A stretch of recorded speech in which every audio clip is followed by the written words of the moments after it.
여러분은 지금 대한민국이 전 세계 군사 패러다임을 송두리째 뒤흔들고 있다는 사실을 알고 계시니까? 최근 미국 국방부가 발표한 국가방위 전략, 즉 NDS 문서를 정밀하게 분석해보면 아주 묘하고도 서늘한 기류가 감지됩니다. 미국은 이제 한국에게 북한 억지에 대한 1차적인 책임을 완전히 넘기겠다고 아주 명확하게 못을 박아버렸거든요. 영국 유력지 더 가디언과 미국 월스트리트 저널은 이를 두고 미국이 인도태평양 지역의 군사적 부담을 한국이라는 가장 강력한 파트너에게 전적으로 유임하려는 전략적 후퇴이자 진화라고 평가했습니다. 미국이 말하는 제한적 지원이라는 표현은 사실 주한미군의 성격 변화와 전시작전 통제권 환수라는 거대한 파도가 이미 우리 눈앞에 닥쳤음을 알리는 신호탄입니다. 우리는 이제 스스로를 지켜야 하는 냉혹한 시험대에 올랐지만 오히려 이 위기를 전 세계가 경악할 반전의 기회로 만들어버렸습니다. 그 정점에 서 있는 것이 바로 우리 기술진의 광기 어린 집념이 만들어낸 괴물 션무5입니다. 미 군사 전문 매체 디펜스 뉴스는 션무5의 탄도 중량이 8톤이라는 소식을 접하고 재래식 미사일의 한계를 초월한 핵무기의 가장 근접한 파괴력이라며 연일 대서특필했습니다. 독일의 슈피겔 역시 한국은 핵 없이도 적의 심장부를 완전히 소멸시킬 수 있는 독보적인 전략 자산을 손에 넣었다며 한국의 기술적 우월성에 경의를 표했죠. 이 괴물을 탄생시키기 위해 우리 연구원들이 견뎌온 시간은 그야말로 불가능과의 사투였습니다. 사실 8톤이라는 탄도 무게는 물리적으로 말도 안 되는 수치거든요. 미사일이 발사될 때 뿜어내는 수천 톤의 충격력을 발사대가 버티지 못하면 그대로 전복되거나 파손될 위험이 컸습니다. 그래서 우리나라는 기존의 8축 발사대를 과감히 버리고 세계에서도 유례를 찾기 힘든 10축의 이동식 발사대를 독자 개발하는 승부수를 던졌습니다. 이 10축 발사대는 단순히 바퀴만 늘린 것이 아니라 각 바퀴가 독립적으로 조향되는 올힐 스티어링 기술을 적용해 좁은 산길에서도 개처럼 옆으로 이동하는 사각주행이 가능합니다. 이 정도의 정밀 기계공학은 방산대국이라 불리는 러시아나 중국조차도 실전 배치 단계에서 애를 먹고 있는 최첨단 기술의 정수입니다.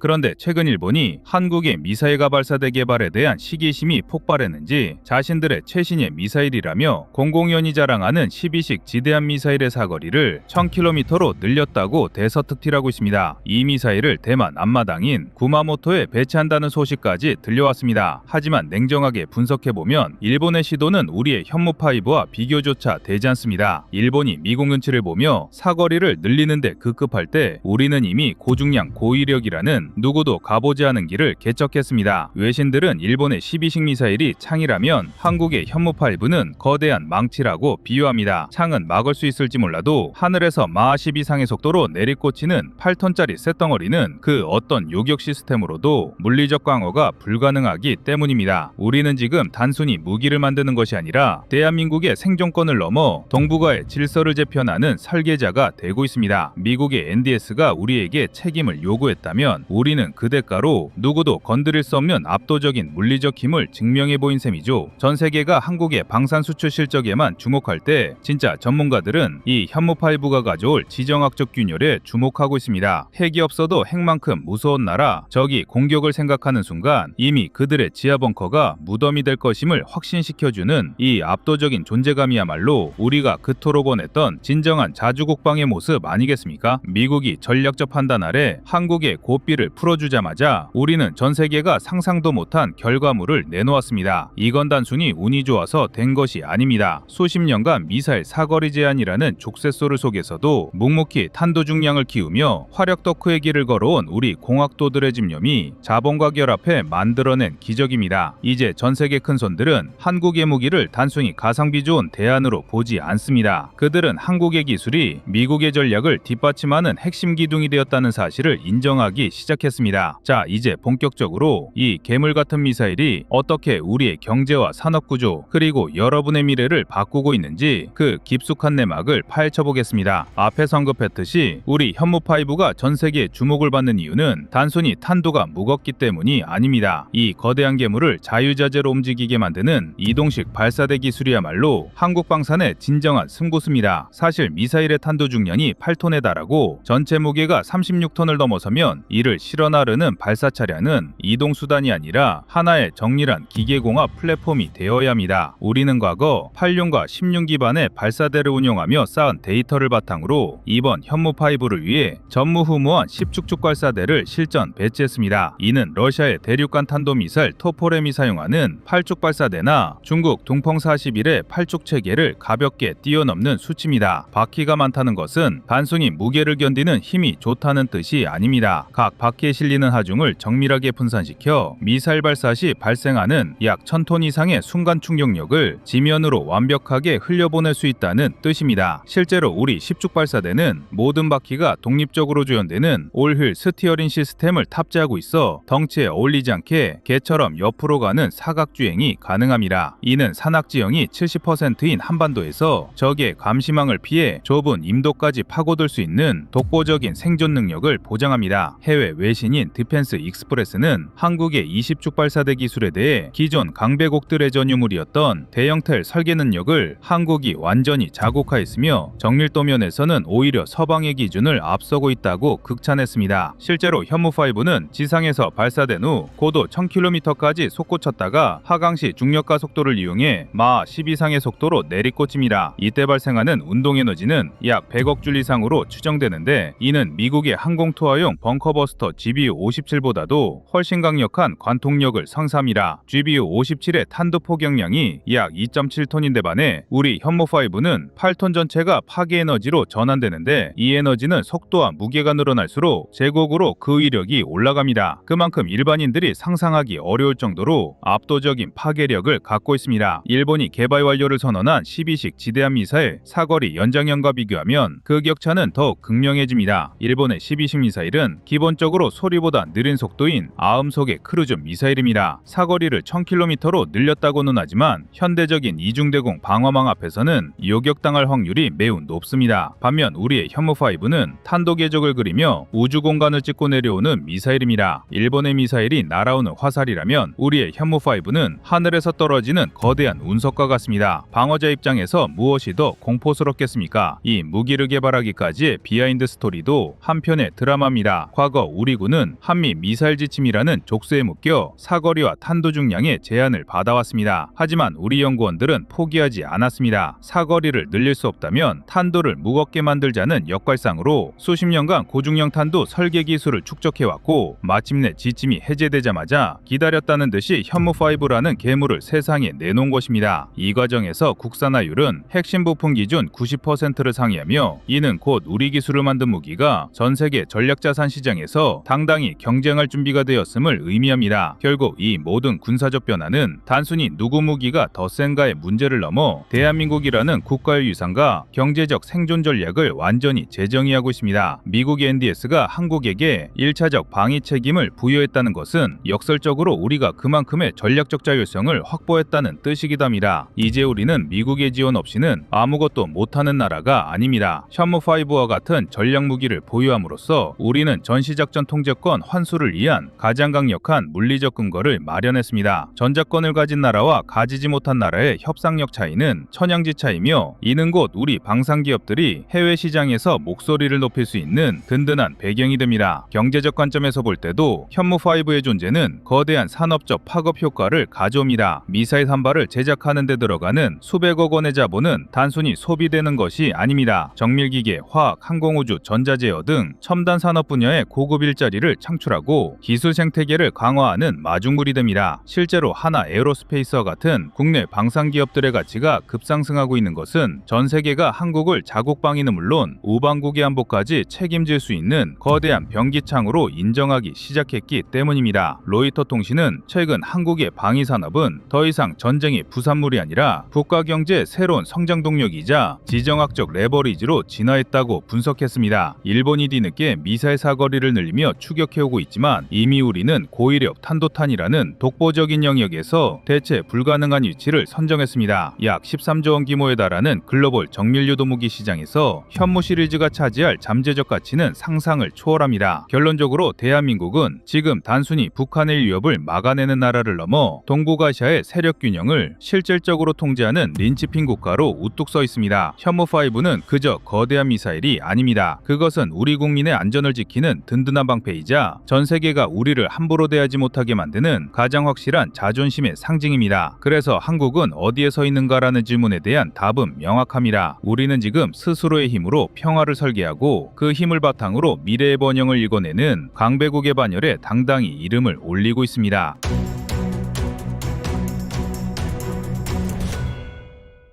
다음은 25년 12월 8일 한국, 미국 최상위 전략동맹으로 등극 영상입니다. 해외 군사분석기관들은 미국 국방장관이 한국을 모범동맹으로 명시한 순간 곧바로 한국 방위산업의 실제 수치들을 다시 정리하기 시작했습니다. 외신들은 이번 발언을 외교적 수사로 보지 않았습니다. 데이터를 기반으로 미국의 동맹 등급 체계가 실제로 재편되는 신호라고 판단했기 때문이었습니다. 그래서 전 세계 군사 전문지들이 가장 먼저 검토한 자료는 한국 국방비 지출 규모였습니다. 한국의 2024년 국방 예산은 약 59조 원이었고 2025년 예산안은 65조 8천억 원 규모로 증가했습니다. 증가율은 7.5%였고 이는 같은 해 일본 1.3% 증가, 독일 1.8% 증가, 영국 2.1% 증가를 크게 웃도는 수준이었습니다. 여기에 GDP 대비 국방비 비율 3.5%라는 수치가 더해지자 해외 언론들은 사실상 한국이 미국이 요구하는 최상위기여도 동맹 조건을 충족한 첫 국가라고 평가했습니다. 참고로 나토 회원국 31개국 중 3% 이상 달성 국가는 폴란드 3.9%, 그리스 3% 외에는 존재하지 않습니다. 이런 비교 데이터가 제시되자 미국 언론은 한국이 유럽 전체의 평균인 1.7%의 2배 지출을 하고 있다는 점을 강조하며 미국이 왜 한국을 특혜 대상 동맹으로 지정했는지 설명했습니다. 미국의 국가안보 전략 문서가 제시한 특혜 항목은 3가지였습니다. 고위험 기술 협력 범위 확대, 미국 내 조달 시장 참여 비율 상승, 군사정보 공유 등급 상향. 해외 분석기관들은 바로 이 3 항목을 한국에 대입해 영향을 계산했습니다. 가장 먼저 논의된 것은 기술 협력 범위였습니다. 미국은 원칙적으로 항공전자, 전자전 센서, 융합 사격 통제 체계 등 6대 첨단 분야를 제한적으로만 동맹에 개방해왔지만 그동안 미국이 이 기술을 제공한 국가는 이스라엘이 거의 유일했습니다. 그런데 한국이 여기에 합류할 가능성을 공식적으로 언급한 것 자체가 상당한 의미였습니다. 왜냐하면 한국의 국산화율이 미국의 기술 이전 조건을 충족할 만큼 높기 때문이었습니다. KF-21에 적용된 항공전자 시스템은 85% 국산화, K9A2 자주포 구성품 국산화율은 78%, LSAM 요격체 핵심 부품은 90% 이상이 국내 기술입니다. 이 국산화율은 단순한 자립도 지표가 아니라 기술 이전을 받을 수 있는 국가인지를 판단하는 산업 기반 평가 기준이기도 합니다. 미국 매체들은 한국이 이미 항공전자 조립만 담당하던 2000년대와 다르게 감시정찰 센서, 전자전 패키지까지 자체 개발 단계에 진입한 상황을 미국이 높게 평가하고 있다고 분석했습니다. 해외 전문가들이 두 번째로 주목한 것은 납기 속도였습니다. 폴란드가 2022년 K2 전차와 K9 자주포 계약을 체결한 뒤 첫 전력 열대가 6개월 만에 도착했고 이후 1년 동안 총 180대 이상이 전달된 사례는 유럽에서 충격으로 받아들여졌습니다. 독일제 PJH-2000 자주포는 주문 후 평균 36개월, 레오파르트2 전차는 평균 30개월이 걸립니다. 반면 한국산 K9과 K2는 평균 납기 12개월 수준입니다. 해외 매체는 한국 방산기업의 생산 회전율이 유럽보다 2.5배 빠르며 가격 대비 성능 비율도 경쟁국 대비 30% 이상 우수하다고 분석했습니다. 예를 들어 K9A1 자주포의 단가는 약 70억 원 수준인데 독일 PGH-2000은 190억 원, 스웨덴 하천은 130억 원입니다. 동맹 체계에서 미국이 추구하는 핵심 가치가 공급망 안정성이라는 점을 고려하면 한국은 미국 입장에서 가장 효율적인 파트너라는 결론이 자연스럽게 나옵니다. 한국 방산 수출 규모는 2021년 7조 원에서 2023년 22조 원으로 증가했습니다. 3년 사이 300% 이상 증가한 셈입니다. 미국 국방부 자료에서도 한국의 방산 성장률을 비정상적으로 빠른 국가로 분류했고 특히 유럽 지역 수출 비중이 2020년 7%에서 2024년 38%까지 확대된 점이 미국이 한국을 전략적 자산으로 평가하는 가장 중요한 이유라고 분석했습니다. 여기에 한국의 연간 연구개발 예산이 5조 3천억 원을 넘기며 이스라엘 다음으로 세계 두 번째 규모를 기록한 상황도 미국의 판단에 판단에 영향을 미쳤습니다. 한국이 스스로 군사기술 투자를 지속하는 국가는 결국 미국의 부담을 줄여주는 파트너가 된다는 것이 미국 국방부의 기본 시각이기 때문입니다. 외신들이 분석한 세 번째 요소는 미군 조달 시장 참여 가능성입니다. 지금까지 미국 조달 시장을 실질적으로 개방받은 국가는 영국, 캐나다, 호주 정도로 제한돼 있었습니다. 그런데 미국이 한국의 상업적 우대 조항을 언급했다는 것은 조립부품 공급 또는 특정 무기군 공동개발 가능성을 뜻합니다. 해외 업계에서는 이미 두 가지 가능성이 거론됐습니다. 차세대 회전익기 사업에서 미한 복합 엔진 공급 구조 형성 GPS 대체체계 공동개발에 한국 참여 검토. 이 두 사업 모두 단위당 시장 규모가 20조 원 이상으로 추산됩니다. 특히 한국형 위성항법 체계와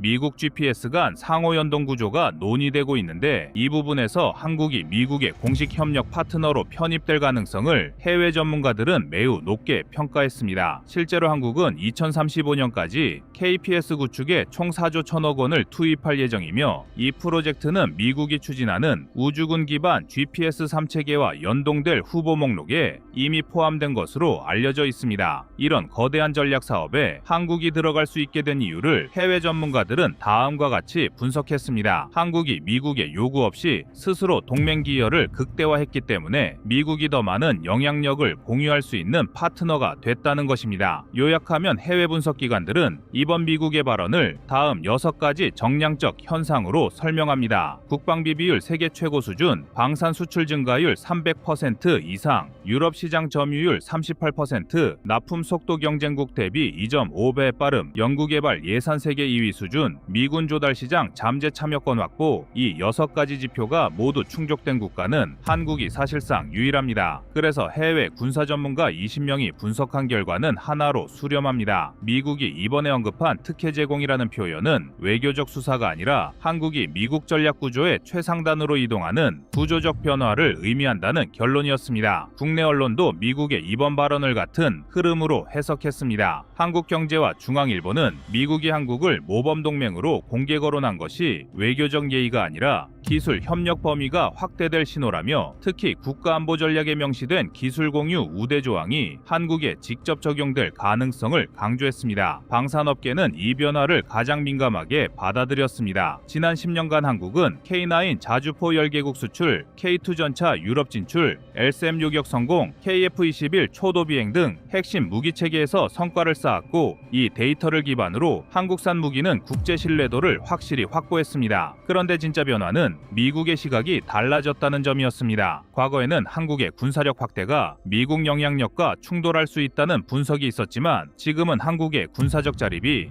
오히려 동맹 유지 비용을 분담해주는 안정 요소로 받아들여지고 있습니다. 이 관점 변화는 방산기술 협력과 직결됩니다. 미국이 오랫동안 제안해온 항공전자 감시 정찰 분야 기술 이전 가능성이 열리는 분위기이고 한국의 항공전자 국산화율이 이미 85%를 넘어서며 미국이 요구하는 산업 기반 조건을 충족한다는 점도 외신들은 높게 평가했습니다. 정리하면 지금의 미국은 과거처럼 한국을 단순한 수요국으로 보지 않고 동맹체계의 한 축을 떠받치는 전략 파트너로 바라보고 있으며 이 변화가 한국 방산의 다음 단계 도약을 여는 구조적 계기가 되고 있다는 분석이 우세합니다.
지금 캄보디아가 하고 있는 짓은 외교가 아니라 인질극입니다. 자국 반정부 인사를 내놓으라는 협박에 한국인을 볼모로 잡고 거래하려 하고 있습니다. 대한민국 국민이 감금당하고 고문을 당하며 돈을 보내지 않으면 죽이겠다는 메시지를 받는 현실이 2025년 오늘 벌어지고 있습니다. 더 충격적인 건 그 배후에 캄보디아 경찰과 공무원까지 얽혀 있다는 사실입니다. 법의 이름으로 사람을 팔고 범죄 조직과 함께 이익을 나누는 국가형 범죄가 눈앞에서 벌어지고 있습니다. 이제는 외교적 언사로 넘어갈 단계가 아닙니다. 우리 국민이 해외에서 고통받는 순간에도 한국의 세금으로 캄보디아에 공적 원조 수천억 원이 흘러들어가고 있습니다. 범죄를 눈감는 정권에 돈을 주는 모순이 이어지고 있는 겁니다. 피 묻은 손에 돈을 쥐어주는 꼴입니다. 국민의 생명을 지키기 위해 한국이 해야 할 건 분명합니다. 협박에 굴하지 말고 국제사회와 함께 강력한 제재와 압박으로 캄보디아 정권을 벽으로 몰아넣는 겁니다. 더 이상 한국인을 돈벌이 수단으로 삼는 나라에 면죄부를 줘선 안 됩니다. 누군가의 아들, 딸, 형제가 지옥 같은 방 안에서 울부짖는 지금 대한민국은 그 이름에 걸맞게 끝까지 지켜주는 나라여야 합니다. 캄보디아가 지금처럼 범죄의 온상이 된 이유는 단순히 치안 부재 때문이 아닙니다. 그 뿌리는 국가구조 자체의 부패에 있습니다. 40년 넘게 집권한 훈센 일가의 장기 독재 아래 권력은 곧 돈이 되었고 경찰과 군은 범죄 조직의 보호막으로 변했습니다. 2010년대 이후 중국의 막대한 투자가 유입되면서 상황은 더욱 악화됐습니다. 1대1로 사업 명목으로 들어온 중국 자본이 카지노, 부동산, 도박 산업으로 흘러들었고 그 자금의 뒤를 따라 범죄 조직이 들어왔습니다. 2019년 캄보디아가 온라인 도박을 금지하자 그들의 수익권이 끊겼고 범죄 조직들은 기존 카지노 건물들을 개조해 스캠 컴파운드로 전환했습니다. 이곳에서 인신매매, 강제노동, 보이스피싱이 결합된 디지털 노예 산업이 태어났습니다. 지금은 최소 53개 이상의 단지가 운영되고 있고 15만 명 이상이 감금 착취되고 있습니다. 놀라운 건 그 경비를 지키는 이들 중 상당수가 현직 경찰이나 군인이라는 점입니다. 캄보디아 정부는 형식적으로 인신매매근절위원회를 만들었지만 실질적 단속은 거의 없었습니다. 그 이유는 명확합니다. 이 산업이 이미 GDP의 25% 이상을 차지하고 있기 때문입니다. 즉, 범죄가 국가의 경제를 지탱하는 구조로 변한 겁니다. 정부가 범죄 조직을 단속하는 대신 세금처럼 보호비를 받으며 공생하고 있습니다. 결국 캄보디아는 범죄 조직과 권력층, 그리고 일부 외국 자본이 얽힌 합법을 가장한 범죄 국가가 되어버렸습니다. 돈이 법보다 강하고 경찰이 범죄를 막는 대신 관리하는 나라, 그것이 지금의 캄보디아입니다.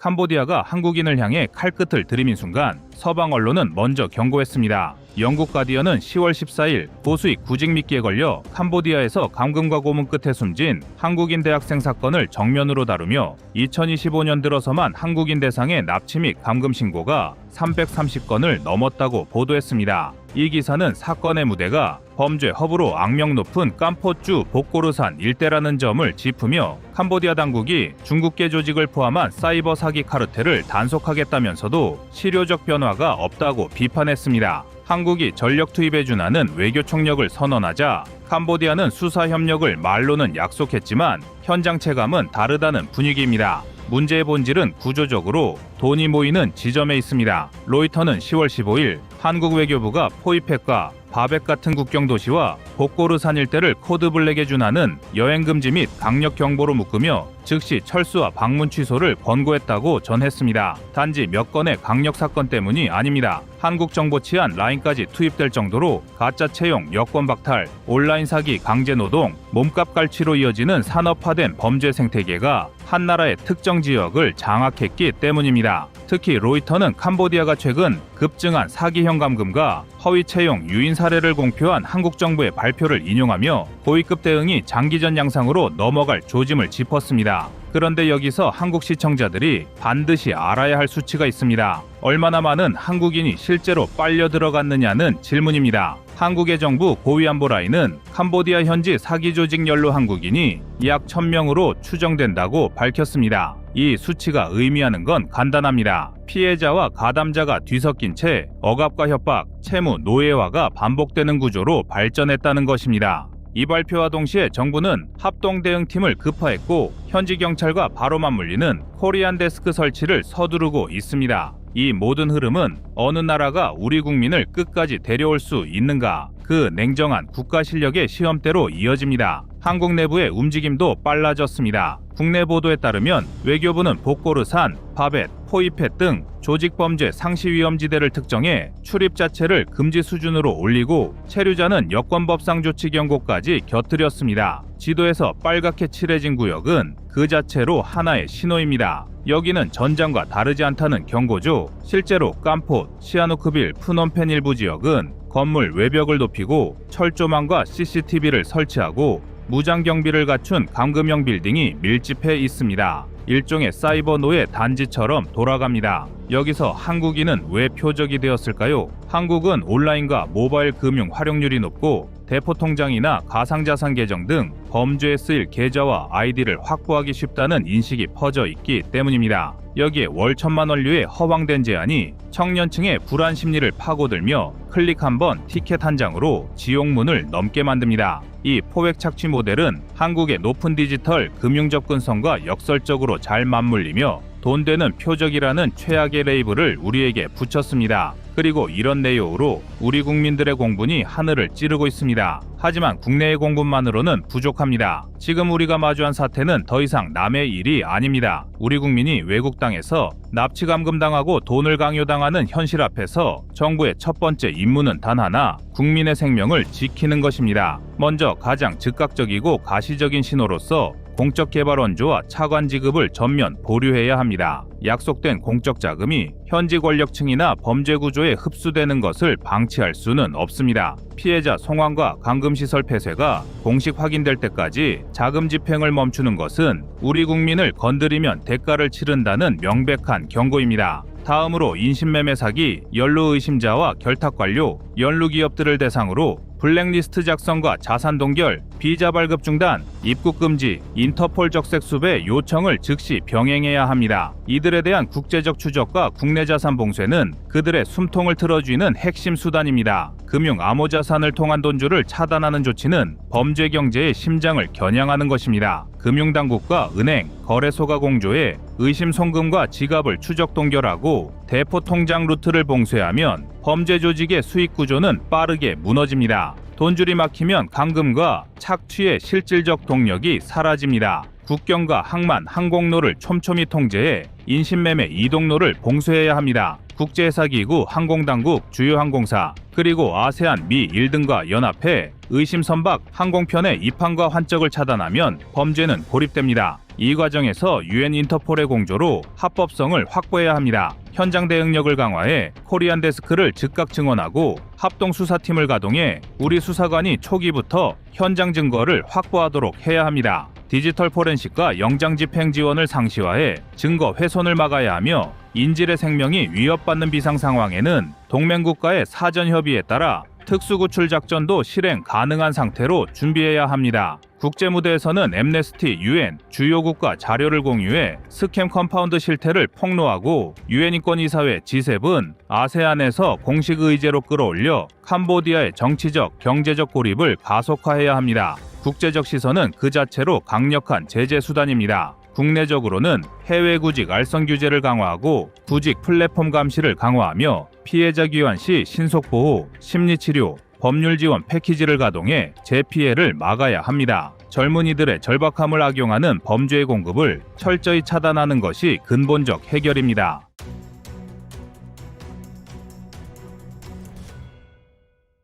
다음은 25년 1월 1일 중국군 부정부패 영상입니다.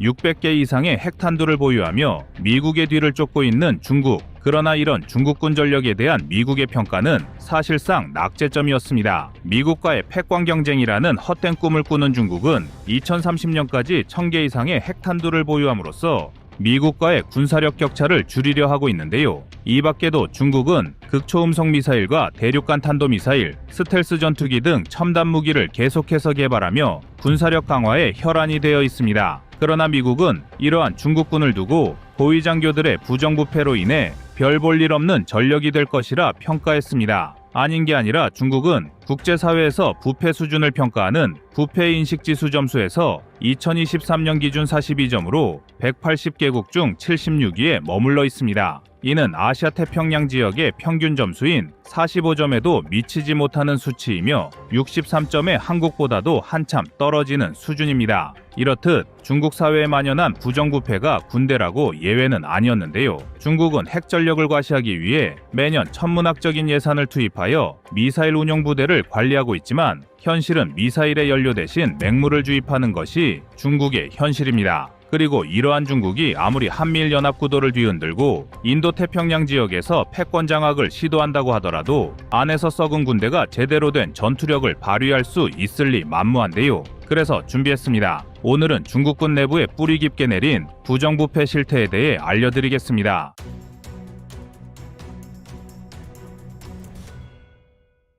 중국은 세계 최강의 군사대국을 목표로 빠르게 군사력을 확장하고 있습니다. 투입하는 국방 예산만 매년 수백조 원을 넘고 있으며 매년 증가하는 국방비 비율도 10%를 넘나들 정도로 천문학적인 금액을 투자하고 있습니다. 비록 성능에 많은 의구심이 뒤따르지만 최근 몇 년간 중국은 5세대 스텔스기와 항공모함 등을 전력화하며 빠르게 세력을 확장하고 있는데요. 이러한 중국군의 팽창은 상대적으로 적은 국방 예산을 사용하는 한국과 주변국들에게 부담으로 작용하는 것이 사실입니다. 또한 매년 100개 이상씩 증가하는 중국의 핵탄두 전력은 2030년부터 미국, 러시아에 이어 1000개를 넘긴 세 번째 국가가 될 전망입니다. 또한 대만과 남중국해를 둘러싼 분쟁 지역에서의 군사력 증강은 국제사회에 심각한 우려를 불러일으키고 있습니다. 미국과 러시아의 압도적인 핵 보유량을 당장 따라잡기는 어렵겠지만 빠른 확장과 기술적 진보를 통해 새로운 핵 강국으로 부상할 가능성이 높다는 우려를 표하는 전문가들의 의견도 존재하는데요. 중국의 전력 확장은 단순히 양적 증가에 머물지 않고 질적인 측면에서도 뚜렷한 변화를 보이고 있다는 점에서 경계할 필요가 있습니다. 극초음속 미사일과 대륙간 탄도미사일 개발, 핵탄두를 장착할 수 있는 차세대 무기 시스템 도입 등은 미국의 전력에 맞설 수 있는 역량을 구축하려는 전략적 행보이며 이 같은 움직임은 상대적으로 적은 수의 핵탄두를 통해서도 전략적 균형을 확보하려는 시도로 분석되고 있습니다. 게다가 이러한 중국군의 세력 확장은 핵 분야에만 국한된 것이 아닙니다. 중국은 핵 전력을 증강하는 데 그치지 않고 2030년까지 세계 최대 규모의 해군을 보유하겠다는 야심찬 계획도 추진 중입니다. 현재 세계 최대 규모인 370척 이상의 함정과 잠수함을 운용 중인 중국은 추가적인 구축함, 항공모함, 잠수함을 도입해 2025년에는 395척, 2030년에는 435척으로 확대하겠다는 계획입니다. 이와 함께 스텔스 전투기 제니10의 대량 생산과 공군의 현대화 작업도 빠르게 진행하고 있으며 러시아보다 후발주자임에도 불구하고 벌써 150대 이상의 제니10을 생산한 것으로 추정되는 중국의 행보는 앞으로 동북아시아의 안보를 계속해서 위협할 것입니다. 이를 방증하듯 미국은 중국의 국방 예산이 실제로는 공식 발표 금액보다 40에서 90%가량을 초과해 지출하고 있다는 평가를 내렸으며 유럽도 중국의 군사력 증강이 아시아 지역의 군사적 긴장을 고조시킨다고 경고했습니다. 그렇다면 이렇게 전력을 확장하고 있는 중국군의 실제 전투력은 어느 정도 수준일까요? 분명 중국이 투자하고 있는 국방 예산은 한국, 일본 등 다른 아시아 강국조차도 따라잡을 수 없는 수준이며 표면적으로는 중국군의 전투 역량 강화가 매우 그럴듯해 보이는 것은 사실입니다. 그럼에도 불구하고 이러한 중국군의 야심이 모두 실현될 수 있을지는 의문입니다.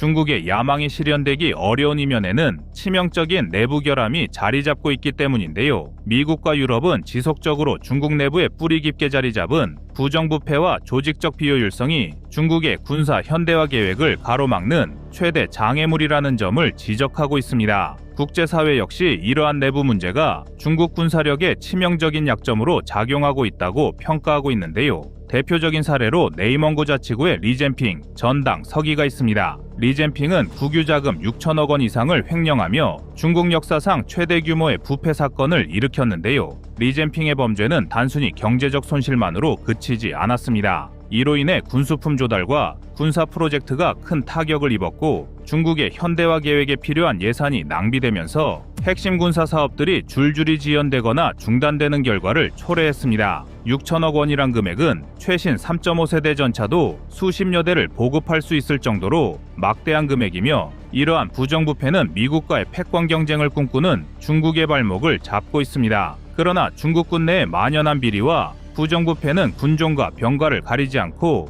나타나고 있습니다. 핵미사일 개발과 배치를 담당하는 로켓군 역시 심각한 부패 문제에 직면해 있습니다.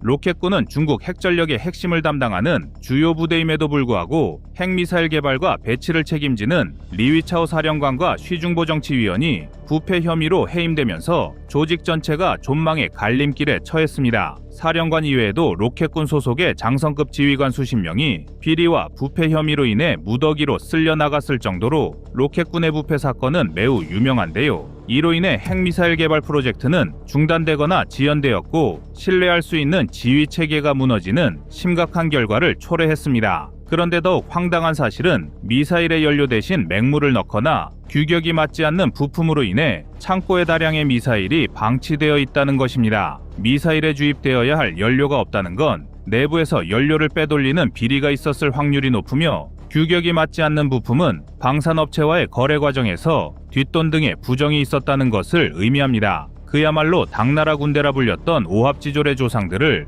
그대로 답습한 중국군다운 모습인데요. 로켓군 내부의 대규모 부패는 중국군 현대화의 취약성을 극명히 드러내는 대표적인 사례로 평가됩니다. 이러한 부패 문제는 단순히 일부 고위인사의 일탈로 끝나는 것이 아니라 중국군 조직 전반에 만연해 있다는 점에서 그 심각성이 더해지고 있습니다. 군수품 조달 과정에서도 각종 리베이트와 비리가 끊이지 않고 있으며, 이로 인해 질 낮은 장비와 부실 공사가 빈번하게 발생하고 있는데요. 최근 발견된 미사일 사일로 건설 과정에서 드러난 구조적 결함은 이러한 문제를 단적으로 보여주고 있습니다. 사일로의 결함은 단순한 부실 공사로 끝나는 것이 아니라 핵무기 운영의 신뢰성을 심각하게 훼손하며 중국 군사력 전체에 치명적인 영향을 미칠 수 있습니다. 이는 중국이 외형적으로는 강력한 군사력을 과시하려는 모습과는 달리 내부적으로는 심각한 취약점을 안고 있음을 명확히 드러냅니다. 고위급 장교들의 공금 횡령과 부적절한 승진도 중국군의 심각한 구조적 문제를 심화시키고 있는데요. 현재 정치적 충성도를 기준으로 승진이 이루어지는 인사 시스템은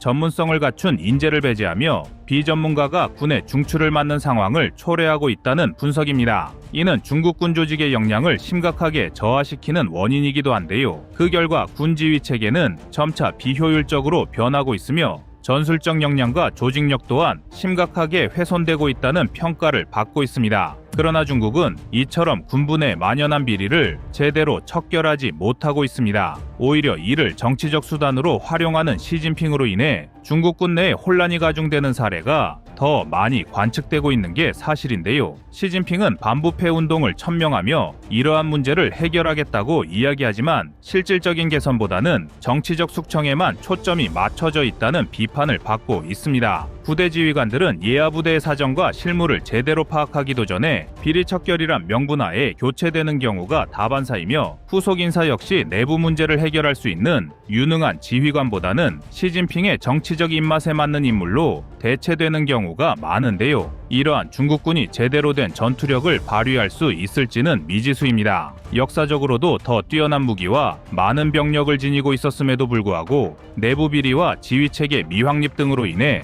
약소국에 패한 사례는 수없이 찾아볼 수 있으며, 지금과 같은 중국의 행보는 미국과의 패권 경쟁을 어렵게 할 뿐만 아니라 내부에서 스스로 무너지는 것을 경계해야 할 정도입니다. 하지만 이러한 중국 내부의 문제는 반대로 한국과 미국, 대만, 필리핀 등에는 절호의 기회가 될 수 있습니다. 중국은 육해공군을 가리지 않고 다양한 무기를 개발하며 주변국을 상대로 군사적 우위를 점하려 하고 있으며 세계 각지에서 군사 분쟁을 유도하고 있습니다. 2024년에는 러시아의 우방인 벨라루스에 군을 파견하여 연합훈련을 진행하며 유럽까지 군사적 위협을 감행할 정도로 중국은 패권 경쟁에 열을 올리고 있는데요. 그러나 지금처럼 중국이 내부 문제를 해결하지 못한 채 외형적 군사력만을 강조한다면 과도한 중국의 야망은 모래 위에 세워진 성처럼 한순간에 무너져 내릴 것입니다.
2025년 세계 군사기술의 패권이 조용히 뒤바뀌고 있습니다. 중국이 자신있게 서해에 내세운 8만 톤급 항모푸제남은 젠 35 스텔스 전투기까지 실전 배치하며 한반도 전역을 겨냥했습니다. 미국조차 주시하던 이 스텔스 전력 앞에서 한국은 침묵 대신 행동으로 응답했습니다. 그리고 그 행동이 바로 세계가 불가능하다고 했던 기술을 정면으로 돌파한 사건이었습니다. 최근 영국 제인즈 디펜스 위클리와 일본 니케이 아시아는 한국이 개발한 광대역 카운터 스텔스 센서를 집중 조명했습니다. 그들은 한국이 스텔스 탐지 기술의 새 기준을 제시했다며 놀라움을 감추지 않았습니다. 이유는 명확합니다. 한국화학연구원과 성균관대학교 연구진이 미국과 유럽이 전략물자로 묶어 수출을 금지하던 핵심 소재를 완전히 국산화했기 때문입니다. 이 기술의 핵심은 단 하나의 센서로 가시광선부터 중적외선, 원적외선까지 모든 파장 대역을 동시에 감지한다는 점입니다. 기존 기술은 파장별로 센서를 따로 달아야 했지만 한국은 위상결정절연체 기반의 3D 구조를 적용해 하나의 웨이퍼에 통합했습니다. 이로 인해 감지 범위가 기존 대비 8배로 확대됐고 탐지 정확도 역시 열신호 기준 플러스 마이너스 0.1도씨 오차 이하까지 떨어졌습니다. 이건 F-35의 이오데스인 전방분산적외선 시스템과 구현하는 열 탐지 민감도인 플러스 마이너스 0.3도씨보다도 정밀한 수준입니다. 더 놀라운 건 생산 방식입니다. 한국 연구진은 용액공정 열분해 합성법을 통해 이 신소재를 6인치 웨이퍼 단위로 양산할 수 있게 만들었습니다. 즉, 반도체처럼 대량 생산이 가능하다는 뜻입니다. 단일 소재로 주야간, 거리, 정밀 탐지를 동시에 수행할 수 있게 되면서 기존 수입 부품 대비 가격은 40% 절감, 성능은 3배 이상 향상된 것으로 확인됐습니다. 디펜스 뉴스는 이를 F-35급 탐지 성능을 국산화한 최초의 사례라고 보도했습니다.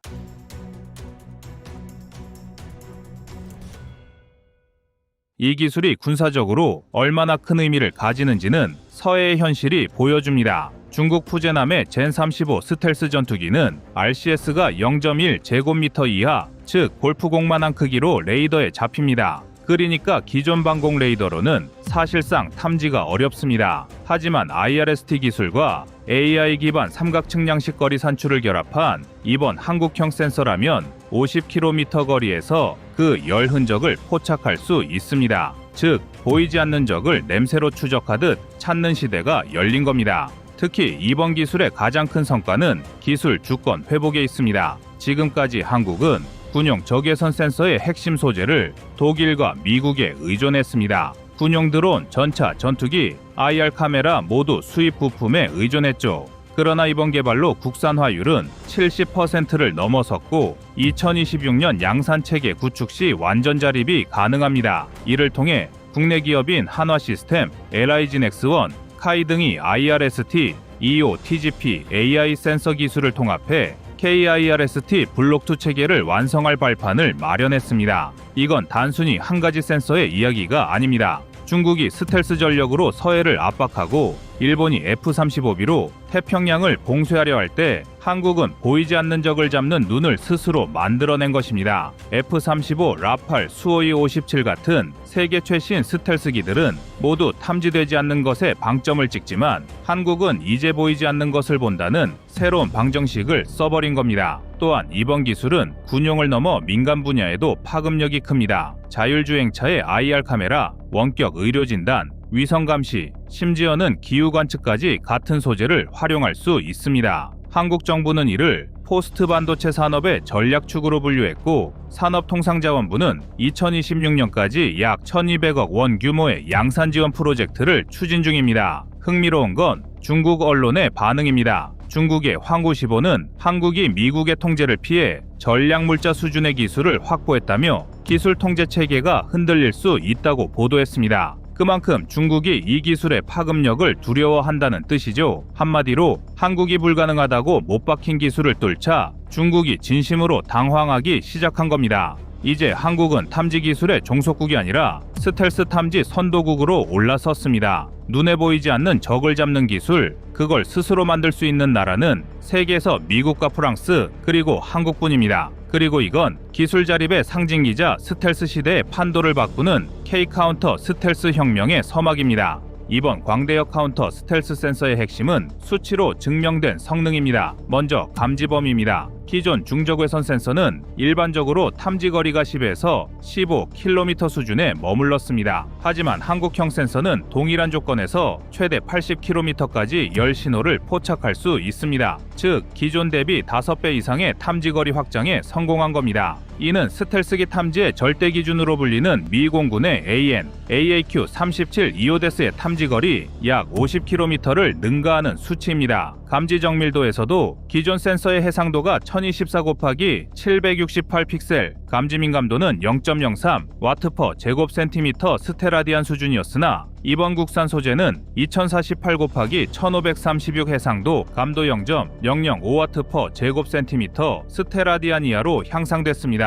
이 수치는 사람의 천변화 0.1도까지 감지할 수 있는 수준으로 야간, 우천, 연무 환경에서도 탐지 오류율이 2% 미만으로 떨어졌습니다. 내구성 측면에서도 성능이 입증됐습니다. 미군 기준 온도 테스트인 영하 40도에서 영상 85도를 넘어 한국형 센서는 영하 60도에서 영상 120도까지 정상 작동이 확인됐습니다. 이는 사막, 해상, 고산지대에서도 별도의 냉각 장치 없이 운용이 가능하다는 뜻입니다. 기존 미제 머큐리 카드뮴 텔루라이드 기반 센서보다 열 충격 내구성 1.7배, 습도 안정성 2배 이상 개선된 결과입니다. 이로 인한 경제적 효과도 뚜렷합니다. 현재 수입산 중적외선 이미지 센서는 단가가 한 개당 약 1,800만 원, 연간 군수용 수요만 약 1,000여 개에 달합니다. 반면 이번 국산 센서는 단가가 약 1,100만 원으로 단일 장비당 40% 비용 절감됩니다. 이렇게 되면 연간 700억 원 규모의 수입 대체 효과가 예상됩니다. 여기에 민수시장까지 확장될 경우 산업통상자원부는 2030년까지 3조 원 이상 시장 창출을 전망하고 있습니다. 군사적으로는 적외선 삼각 측량식 거리 산출 알고리즘이 핵심입니다. 3개의 IR 센서 노드가 서로 다른 각도에서 적 열원을 감지해 AI가 0.05초 이내에 거리와 속도를 계산합니다. 그 결과 초속 300m 마하 0.9로 접근하는 스텔스 항공기의 열 흔적을 70km 거리에서 포착하고 위치 오차를 플러스 마이너스 20m 이하로 줄이는 데 성공했습니다. 이는 기존 수입 시스템이 오차 플러스 마이너스 80m 대비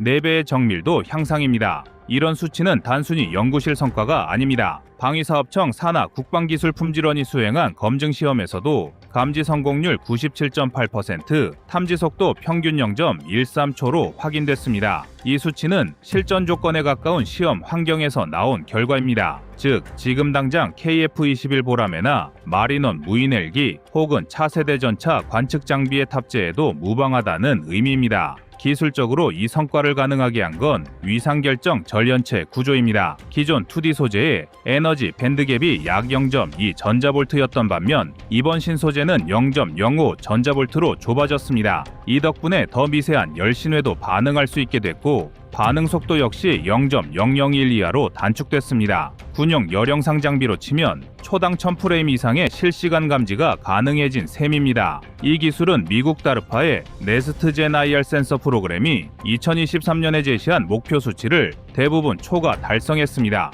미국이 설정한 기준은 탐지거리 60km, 감도 0.01와트/제곱센티미터 스테라디안, 온도 내구 100도씨였는데 한국은 각각 80km, 0.009, 120도씨로 상회했습니다. 이건 단순한 성공이 아니라 세계 3대 기술 장벽 중 하나를 넘은 겁니다. 그리고 그 기술력은 세계 최고의 기술력을 우리 대한민국의 손으로 직접 개발한 것입니다.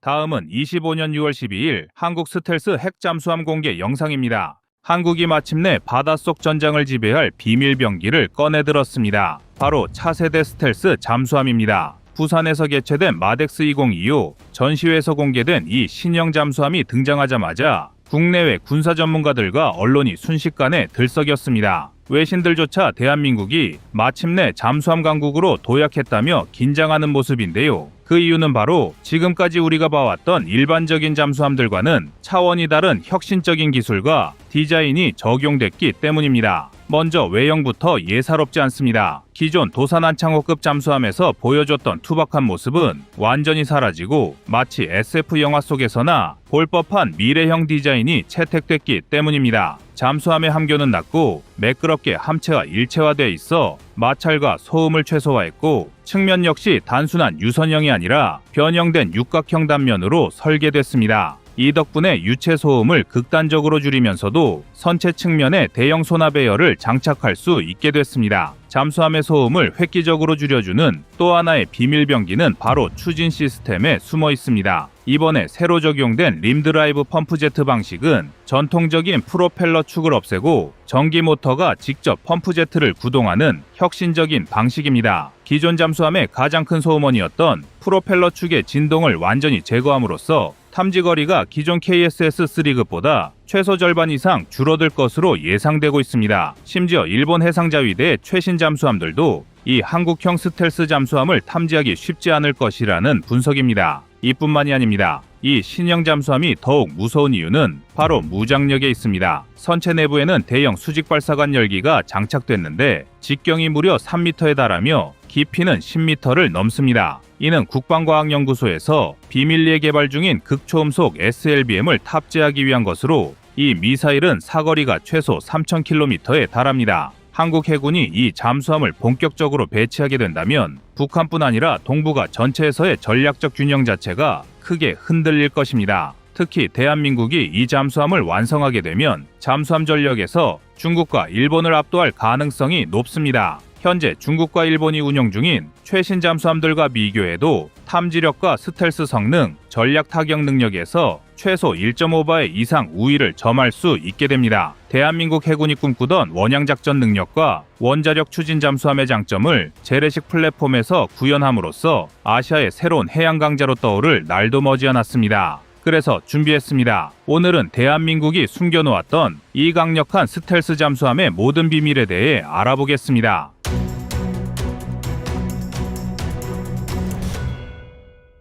여러분의 상상을 뛰어넘는 그림이 부산 백스코의 조명을 타고 등장했습니다. 한국 해군이 대양을 바라보며 꺼내든 비장의 카드가 나타났는데요. 바로 차세대 스텔스 잠수함 이야기입니다. 전시장 모형은 마치 실물처럼 광을 뿜고 있었습니다. 함교는 낮고 매끈했고 측면은 육각 단면이 살짝 비틀어진 모양이었죠. 얼핏 보면 물방울형이지만 자세히 들여다보면 영국 트레드노트급과 비슷한 전기 추진 기반 설계를 떠올리게 했습니다. 그 형상을 본 전문가들은 모두 소음이 사라지겠구나 라고 생각했습니다. 이 잠수함의 설계에는 함체 각부에서 물살이 갈리는 소용돌이를 줄이는 것이 최우선 목표였기 때문입니다. 선체 길이는 100m를 살짝 넘기며 배수량은 수상 6,000톤으로 예상되며 수중 7,100톤으로 잡혔습니다. 현존 도산한창호급 배치2보다 1,500톤 이상 커진 수치입니다. 그럼에도 추진 계통은 더 조용해졌습니다. 열쇠는 림드라이브 펌프제트였습니다. 과거부터 전통적인 축과 프로펠러를 과감히 드러낸 뒤 하우징 내부 링에 전기 모터를 일체화했습니다. 덕분에 회전축 진동이 사라졌고 케이싱 내부에서 난류가 흡수돼 캐비테이션이 현저히 줄었습니다.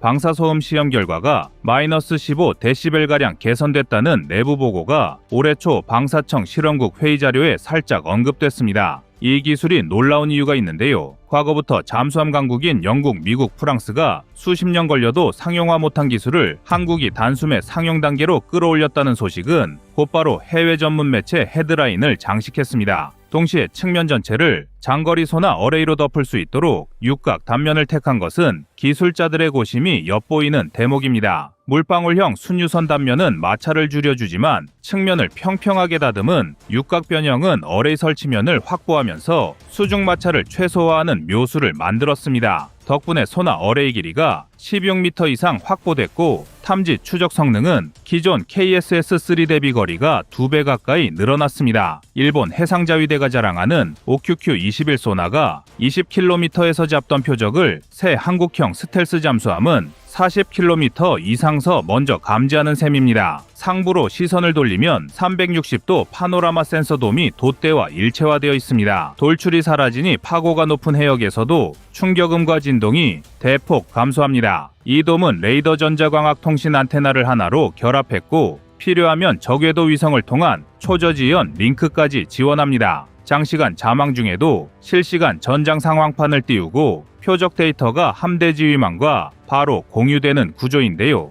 이제는 무장 구호액으로 내려가 보겠습니다. 차세대 잠수함의 백미는 직경 3m, 깊이 10m에 달하는 대국령 수직 발사관 열기입니다. 국가연이 비밀리에 개발 중인 20에서 25톤급 SLBM이 여기에 들어갑니다. 사거리는 3,000km 전후로 알려졌고 극초음속 활공체가 탑재될 예정입니다. 한 척이 10발을 품고 6척이 완성되면 최대 60발을 일시에 운용할 수 있습니다. 중국 해군이 2030년까지 목표로 둔 진급 핵잠 14척이 탑재할 JL3의 총 투사량과 비슷한 규모입니다. 이 함정이 전력화되면 동북아 해저의 소리 지형은 완전히 뒤집힙니다. 현재 기준으로 한국 해군 잠수함 18척 중 최신의 비중은 14%이지만 차세대 6척이 실전 배치되는 2034년에는 45% 가까이 치솟습니다. 반면 중국은 65척 중 20여 척만이 최신 개념 잠수함입니다. 단가와 건조 기간에서 한국형 플랫폼이 우세하므로 중국은 수량 우위를 쉽게 키우지 못합니다. 일본은 20비척 모두 최신 디젤 전기 잠수함이지만 크기와 활용면에서 한국의 신형 함급에 미치지 못합니다.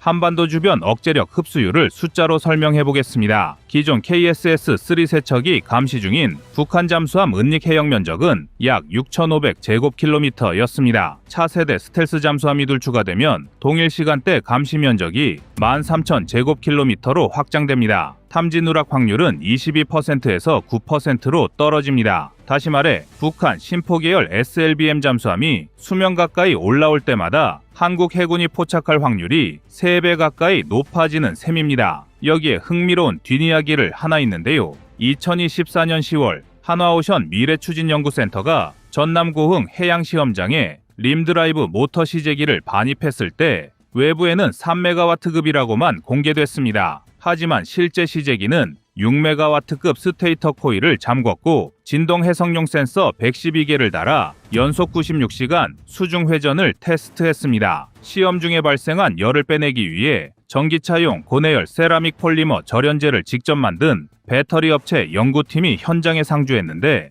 이 협력사는 현대차 그룹의 전고체 배터리 샘플을 납품받았다는 사실이 뒤늦게 군 안팎으로 퍼지며 6회 공전기차 통합전력 플랫폼이라는 농담이 나오기도 했습니다. 이건 아직 공개 자료로 남아있지 않습니다만 방산부문에서는 이미 잘 알려진 일화입니다. 전술 운영 면에서도 큰 변화가 예상됩니다. 한국 해군은 기존 KSS-3를 한반도 연안 중심 헌터킬러 핵심으로 쓰고 새 스텔스 함급은 경항모 전단과 원양 기동부대 핵심 센서 타격 노드로 활용할 계획입니다. 실제로 작년 말 수행된 모의 훈련에서 잠수함이 지중해 가상 해역 1200km 전방에서 극초음속 대한미사일을 먼저 발사해 적 방공망을 열고 15분 뒤 항모에서 이륙한 KF-21N이 후속 정밀 유도 폭탄을 투하해 적 기동함대를 마무리하는 시나리오가 검증됐습니다. 이처럼 먼저 두드리고 위에서 덮는 양상은 중국 랴오닝 산둥 항모 전단 대응책으로도 소개됐습니다. 도발 조짐이 보이면 잠수함 두 척이 제주 남방, 오키나와 서방에 각각 숨어 있다가 동시에 극초음속 초저공 대한미사일을 발사해 항모의 방공체계를 동시에 작동시킵니다. 이때 발생한 전자방사 흔적을 고고도 작전기를 통해 역추적해 항모 위치를 정확히 얻고 후속 스탠드 오프 무장을 투입하는 방식입니다. 정량 데이터를 조금 더 들여다보겠습니다. 한국형 스텔스 잠수함 6척이 완성될 즈음 예상되는 한중일, 현대와 잠수함 세력이 아래와 같습니다. 중국 20척, 일본 22척, 한국 9척에서 15척으로 확장됩니다. 총수는 여전히 중국이 많지만 신형 구형을 구별해 소음도 센서 무장 효율까지 산술 평균을 내면 한국은 질적 점수에서 중국의 1.15배,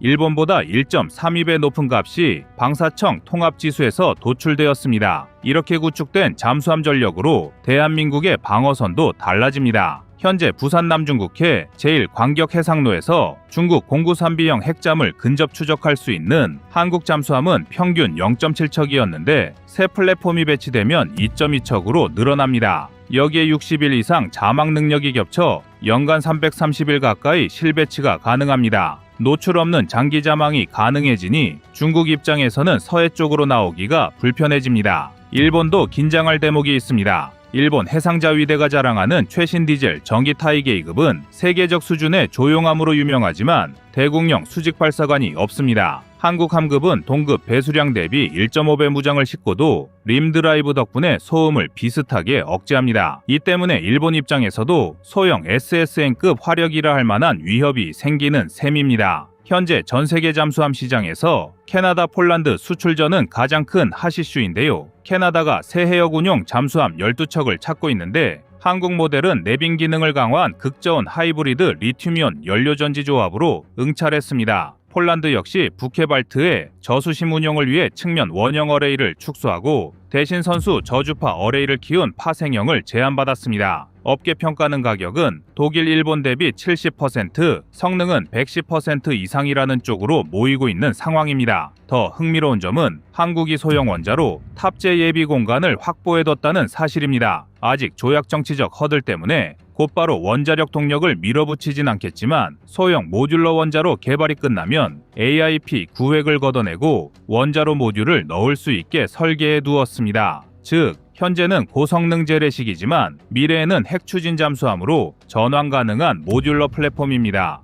요약하자면 소음 저감 기술의 혁신, 길어진 자망 지속 능력, 대국령 수직 발사관 기반 전략 무장, 그리고 모듈러 원자로 예비 설계까지 겹치면서 한국 해군은 수중 전장에서 게임 체인저를 손에 넣게 됐습니다.